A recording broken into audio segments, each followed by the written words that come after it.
AG ನ್ಯೂಸ್ಗೆ ಸ್ವಾಗತ. ಕಾನೂನು ಕೈಗೆ ತೆಗೆದುಕೊಂಡು ಸಾರ್ವಜನಿಕರಿಗೆ ತೊಂದರೆಯಾದರೆ ಸರ್ಕಾರ ಕಣ್ಮುಚ್ಚಿಕೊಂಡು ಕೂರಲು ಸಾಧ್ಯವಿಲ್ಲ ಎಂದು ಮುಖ್ಯಮಂತ್ರಿ ಸಿದ್ದರಾಮಯ್ಯ ಹೇಳಿದ್ದಾರೆ. ಇಂದು ವಿಜಯಪುರದಲ್ಲಿ ಮಾಧ್ಯಮದವರ ಜೊತೆ ಮಾತನಾಡಿದರು. ಪಂಚಮಸಾಲಿ ಸಮುದಾಯದವರು ಪ್ರವರ್ಗ 2A ಅಡಿಯಲ್ಲಿ ಮೀಸಲಾತಿ ಕಲ್ಪಿಸುವಂತೆ ಕೇಳುವುದಕ್ಕೆ, ಚಳುವಳಿ ಮಾಡುವುದಕ್ಕೆ ನಮ್ಮ ತಕರಾರು ಇಲ್ಲ. ಆದರೆ ಶಾಂತಿಯುತವಾಗಿ ಪ್ರತಿಭಟನೆಯಾಗಬೇಕು.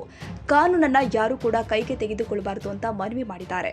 ಮುಖ್ಯಮಂತ್ರಿಗಳು ಹೃದಯಹೀನರು ಎಂದು ಜಯ ಮೃತ್ಯುಂಜಯ ಸ್ವಾಮೀಜಿ ಹೇಳಿರುವ ಬಗ್ಗೆ ಮಾತನಾಡಿ, ಈ ಬಗ್ಗೆ ಜನ ತೀರ್ಮಾನ ಮಾಡುತ್ತಾರೆ ಎಂದು ಮುಖ್ಯಮಂತ್ರಿಗಳು ತಿಳಿಸಿದರು. ಸ್ವಾಮೀಜಿ ಆಗಲಿ ಯಾರಾದ್ರೂ ಆಗಿರಲಿ, ಎಲ್ರಿಗೂ ಕಾನೂನು ಒಂದೇ. ನನಗೂ ಸ್ವಾಮೀಜಿಗೂ ಎಲ್ರಿಗೂ ಒಂದೇ. ಸಂವಿಧಾನದ 14ನೇ ವಿಧಿಯ ಪ್ರಕಾರ ಕಾನೂನು ಮುಂದೆ ಎಲ್ಲರೂ ಸಮಾನರು ಹಾಗೂ ಕಾನೂನು ಸಮಾನ ರಕ್ಷಣೆಯನ್ನ ಖಾತ್ರಿಪಡಿಸುತ್ತೆ ಎಂದಿದ್ದಾರೆ. ಪ್ರವರ್ಗ 2A ಅಡಿಯಲ್ಲಿ ಇರುವಂತಹ ಸಮುದಾಯಗಳು ಪಂಚಮಸಾಲಿ ಸಮುದಾಯವನ್ನ 2Aಗೆ ಸೇರಿಸಲು ವಿರೋಧ ವ್ಯಕ್ತಪಡಿಸಿರುವ ಬಗ್ಗೆ ಪ್ರತಿಕ್ರಿಯೆ ನೀಡಿದ ಮುಖ್ಯಮಂತ್ರಿಗಳು, ಅವರ ಅಭಿಪ್ರಾಯ ಹೇಳಲು ಅವರಿಗೆ ಸ್ವಾತಂತ್ರ್ಯವಿದೆ. ಸ್ವಾಮೀಜಿಗಳಿಗೂ ಅವರ ಅಭಿಪ್ರಾಯ ತಿಳಿಸಲು ಸ್ವಾತಂತ್ರ್ಯವಿದೆ. ಅಂತಿಮವಾಗಿ ಸಂವಿಧಾನ ಪ್ರಕಾರ ನಡೆದುಕೊಳ್ತೀವಿ ಎಂದಿದ್ದಾರೆ. ಸುವರ್ಣಸೌಧಕ್ಕೆ ಮುತ್ತಿಗೆ ಹಾಕುವ ವೇಳೆ ಪಂಚಮಸಾಲಿ ಸಮುದಾಯದ ಜನರ ಮೇಲೆ ಪೊಲೀಸ್ ಕಲ್ಲು ಹೊಡೆದಿದ್ದಾರೆ ಎಂಬ ಬಿಜೆಪಿ ಆರೋಪದ ಬಗ್ಗೆ ಪ್ರತಿಕ್ರಿಯೆ ನೀಡಿ, ಅವರು ಕಲ್ಲು ಹೊಡೆದಿರೋದು ಬ್ಯಾರಿಕೇಡ್ ತಳ್ಳಿ ಒಳಗೆ ನುಗ್ಗೋದ್ರ ಫೋಟೋಗಳನ್ನ ತೋರಿಸ್ತೀವಿ. ಸ್ವಾಮೀಜಿಗಳು ರಸ್ತೆಯಲ್ಲಿ ಯಾಕೆ ಕುಳಿತುಕೊಂಡಿದ್ದಾರೆ? ಪ್ರತಿಭಟನಾಕಾರರು ಕಲ್ಲು ತೂರದಿದ್ರೆ 20ಕ್ಕೂ ಹೆಚ್ಚು ಪೊಲೀಸರಿಗೆ ಗಾಯ ಹೇಗಾಯಿತು? ಪೊಲೀಸರೇ ಕಲ್ಲು ಎಸೆದುಕೊಂಡಿದ್ದಾರೆಯೇ ಎಂದು ಪ್ರಶ್ನಿಸಿದ್ರು. ನಾನು ಹೇಳಿರುವುದಕ್ಕೆ ಸಾಕ್ಷಿ ಇದೆ ಎಂದಿದ್ದಾರೆ. ಇದು ಮಾಡಿದವರು ಬಿಜೆಪಿ ಸರ್ಕಾರದವರು. ಯಾಕೆ ಪ್ರತಿಭಟನೆ ಮಾಡಲಿಲ್ಲ? ಇವರು ಯಾಕ್ರಿ ಪ್ರತಿಭಟನೆ ಮಾಡಲಿಲ್ಲ?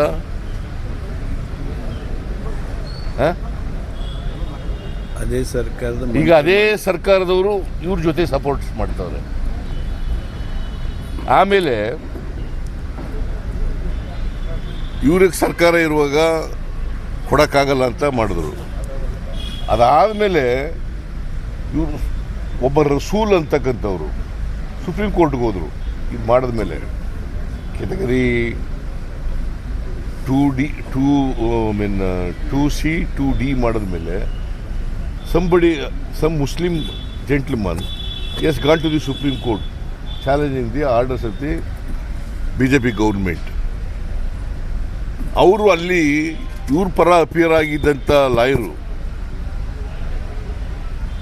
ಸಾಲಿಸಿಟರ್ ಜನರಲ್,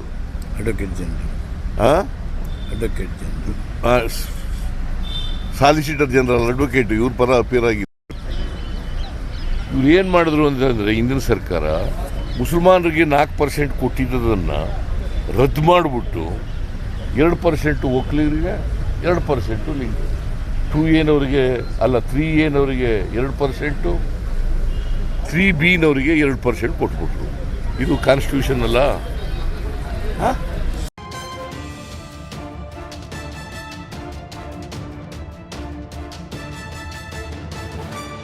ಕನ್ನಡಿಗರ ಮೆಚ್ಚಿನ ನಿಮ್ಮ AJ 24/7 ನ್ಯೂಸ್ ಕನ್ನಡ ವಾಹಿನಿ ಇದೀಗ ಟಿವಿಯಲ್ಲಿ ಲಭ್ಯ. ಒಂದು ವೇಳೆ ನೋಟಿಸ್ ಕೊಟ್ಟಿದ್ರೆ ವಾಪಸ್ ತಗೋತೀವಿ. ಇವತ್ತು ವಕ್ಫ್ ಪ್ರಾಪರ್ಟಿ ಅಂತೇಳಿ ಬರ್ತದೆ ಅಂತ ಹೇಳಿದ್ರೆ ರೈತರು ಬೀದಿಗೆ ಬಂದ್ರೆ ಏನ್ ಮಾಡ್ಬೇಕಾಗುತ್ತೆ? ಯಾರು ವೋಟ್ ಹಾಕಲಿಲ್ಲ ಅಂದ್ರೆ ಗ್ಯಾರಂಟಿನೆಲ್ಲ ಸ್ಟಾಪ್ ಮಾಡ್ಬಿಡ್ತೀವಿ.